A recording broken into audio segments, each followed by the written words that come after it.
The Sony ZV-E1 hype train is in full effect. If you've been on YouTube over the last few days, odds are you've been bombarded with review videos talking about how great it is and also how all of these prominent content creators are selling their A7S III or FX3 to get the new ZV-E1. I'm going to give you a balanced and fair critique of this camera from what I know about it so far without having it in my hand, based on the fact I own a Sony FX30, FX3, and Sony A7S III. This video will be broken down into two sections: the deal breakers and the reasons why I won't be buying it, and the deal makers. This is all from experience with other cameras in the lineup, so I hope it's helpful. If you do find it helpful, please leave a thumbs up. We're going to kick this video off by talking about the deal breakers first, and then we'll go over to the deal makers, because there's a lot of reasons why I won't be buying this camera personally based on my particular use case. So I hope this is helpful if you're in a similar situation to me, and then we'll talk about all of the positives. Here we go.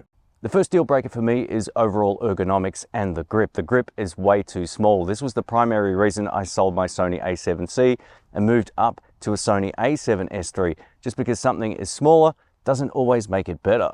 If you've got rather large hands like me, you'll much prefer the grip on the a7S III or Sony FX30. It's infinitely better, and my fingers aren't always mashed in between the lens and the grip.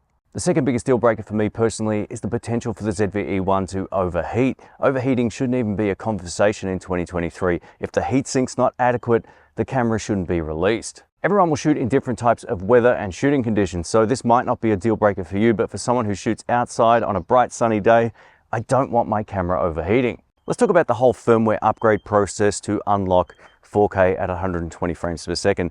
A lot of the reviews I saw were pretty ambiguous with how this all works, whether or not you pay for it, whether or not you get it for free, or whether or not it's free in some regions and not in others. I saw a lot of conflicting things about this, and I also suspect 4K 120 will make the camera overheat a lot sooner than it already was in certain modes. So again, if this is the camera you're going to buy for doing a lot of slow motion work, the Sony a7S III or FX30 will be a far better choice thanks to that active cooling. This next deal breaker is non-negotiable, and that's having a second SD card, CF Express A or B card slot. Having a sense of redundancy is of the utmost importance. Last year I was in Florida shooting a series of videos and one of my SD cards failed. You know what? I had a second one in the camera and everything was all good. So if you plan on doing any type of professional work, a sense of redundancy is non-negotiable. Let's talk about price now. Price is completely subjective depending on your financial situation and also your shooting scenario. Now, if you know the channel, you know I've always said the Sony FX30 is a little bit too overpriced considering what you're getting. That's why the FX30 makes so much sense. The ZV-E1 is more expensive than the FX30 and giving us far less hardware features and benefits when it comes to overall redundancy and usability. While the ZV-E1 is packed full of really great software features, I don't see it being used in professional scenarios, and at its price, it's a hard sell. One of the lessons I learned buying a Sony a7C and a Panasonic S5, the original, is that micro HDMI ports are a huge pain in the ass. If you plan on using an A10 mini switcher, or if you're in a situation where you're using an external monitor, having a regular size HDMI port takes the headache out of it. All of my critiques were based on its price point and what's around it at various price points, both above and below. All right, that's enough negative Nancy stuff. Let's talk about the positives. The first thing to love about the ZV-E1 is the fact it's a video shooter's camera first. Much like the FX3, we're getting a full frame sensor, great low light performance, and we can create as much shallow depth of field as we like. This sensor paired with the ZV-E1 will give us the same beautiful slow motion found on the FX3, which has been the best slow motion I've ever seen, alongside the a7S III, of course, because they're essentially the same. Furthermore, if you plan on grading your footage, we now get 10-bit codecs, which is a massive upgrade over the Sony a7C, and another reason why I ended up selling that camera. The next big deal maker for the ZV-E1 would be its compact size and weight. This camera is the smallest full frame camera on the market, and it's also lighter than a lot of smaller micro 4/3 cameras, which is absolutely insane. Pair this camera with a few of the lighter lens options from Sony, and you're going to get a really great travel rig. So if you're going to be shooting video first and we just want to take photos occasionally, this camera will make a lot of sense going into a camera bag where you want to keep the overall size and weight down. The next deal maker I absolutely love about the ZV-E1 is the new auto framing option. So it could take a shot like this and it will dynamically punch in and out and move around and follow me within the frame, making a far more static shot a lot more entertaining. I can see this especially being used for B-roll, where the focus might be the camera that you've got in your hand, but when you cut to this camera, it's moving around and following you a little bit like someone's actually behind the camera, making the shot a whole lot more dynamic. I love this feature. I hope it trickles down to other cameras in the lineup. Over to the dynamic active stabilization. This is an absolute deal maker. If you plan on doing a lot of handheld work, I'm a big fan of this feature. While we do get up to about a 30% crop or so digitally, this mode gives you almost gimbal-like results. Now, I have seen some artifacting from shutter speed issues on some videos in the previews, but I've also seen some excellent examples of this as well. So if you plan on doing handheld work, the ZV-E1 will make a whole lot of sense.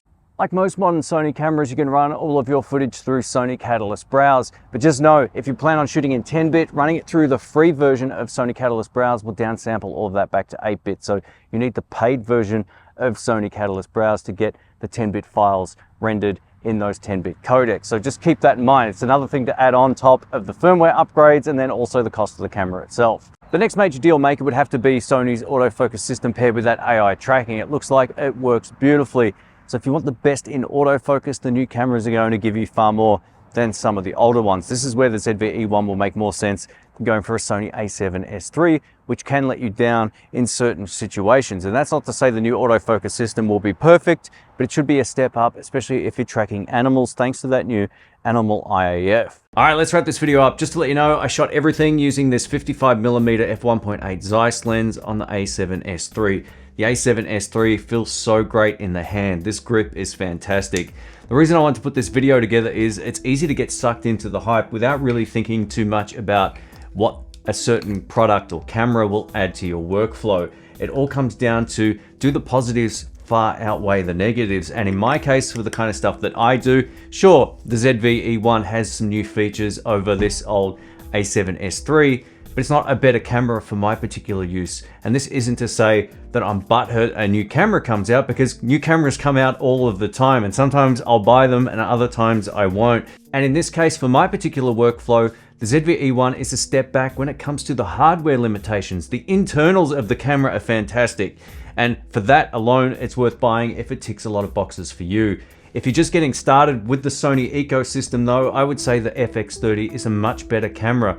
Dual SD card slots, better ergonomics, you still get 4K 120, sure it's cropped in, and the low light performance isn't as good, but in every other way, I would much prefer to use the Sony FX30. But this is just me. I like cameras that don't overheat.